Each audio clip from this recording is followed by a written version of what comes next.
Think beyond a degree. Build real impact. Shape your future with an MBA. From IILM University.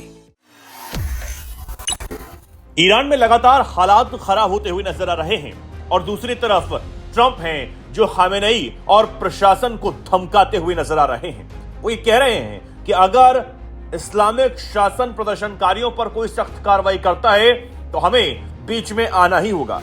Trump यहां तक कह चुके हैं कि प्रदर्शनकारियों अपना काम करते रहो, मदद पहुंचने वाली है।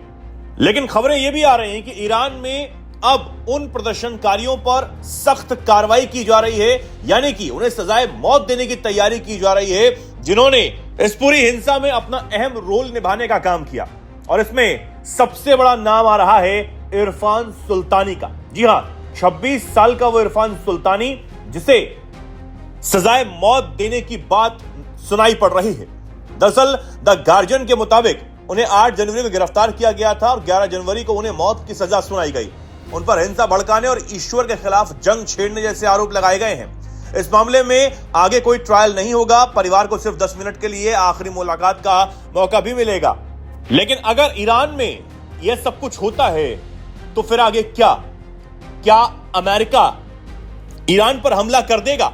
और क्या ट्रंप के आदेश पर यह हमला करना इतना आसान होगा? क्या ट्रंप वेनेजुला की तरह ईरान को भी समझ रहे हैं? इसे समझते हैं। हमारे साथ विदेश मामलों के जानकार, शिक्षाविद और लेखक निपुण जी जुड़े हैं जो बताएंगे कि आखिर ट्रंप क्या कुछ कर सकते हैं। खबर ये आ रही है कि ईरान जितने भी प्रदर्शनकारी थे उनको आज सार्वजनिक देगा।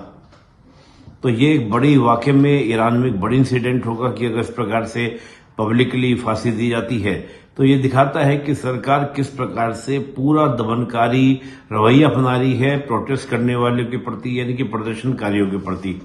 अब ऐसे प्रश्न उठ रहा है कि जो अमेरिका ये कह रहा है बार बार कि प्रदर्शनकारियों के साथ किसी भी तरह की जो शक्ति है वो नहीं की जानी चाहिए। अगर ऐसा हुआ तो अमेरिका स्टेप लेगा।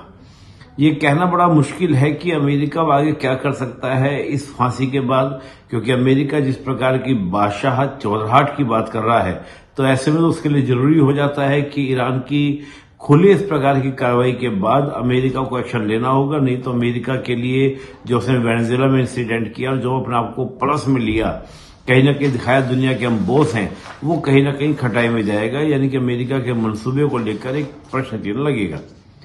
लेकिन बात उठती है कि क्या इस समय ईरान में किसी तरह का एक्शन लेना दिया जाना संभव है, पॉसिबल है? देखिए, ईरान की स्थिति वेनेजुएला जैसी नहीं है, पहले तो बात ये। और दूसरा क्या है कि जो सऊदी वगैरह कंट्रीज हैं वो भी नहीं चाहते कि अमेरिका ईरान में आकर कोई सैन्य कार्रवाई करे और उस कार्रवाई के माध्यम से वहां पर क्या करे, टेररिज्म चेंज करे। क्योंकि कहीं ना कहीं ये देश मानते हैं कि आज ईरान का चेंज करता है तो कल वो किसी और देश का भी चेंज कर सकता है। इससे सीधे सीधे अमेरिका की इंटरनल पॉलिटिक्स जो मिडिल ईस्ट की है उसमें इंटरवीन होगा। ये बात बर्दाश्त करने को तैयार सब लोग नहीं है। बता दें कि ईरान में हिंसक विरोध प्रदर्शन का आज 18वां दिन है। अमेरिकी राष्ट्रपति ट्रंप ने यह कह दिया था कि अगर ईरान में अधिकारी सरकार के खिलाफ विद्रोह पर कार्रवाई में लोगों को सजा देना शुरू करते हैं तो अमेरिका कड़ा जवाब इसका देगा। इसके बाद ईरान के राष्ट्रीय सुरक्षा प्रमुख ने अमेरिकी राष्ट्रपति ट्रंप और इजरायली प्रधानमंत्री नेतन्याहू को ईरान में लोगों का हत्यारा बताया था। फिलहाल अब देखना होगा कि किस तरह की कार्रवाई ट्रंप करते हैं और ईरान के हालात आने वाले समय में क्या होते हैं।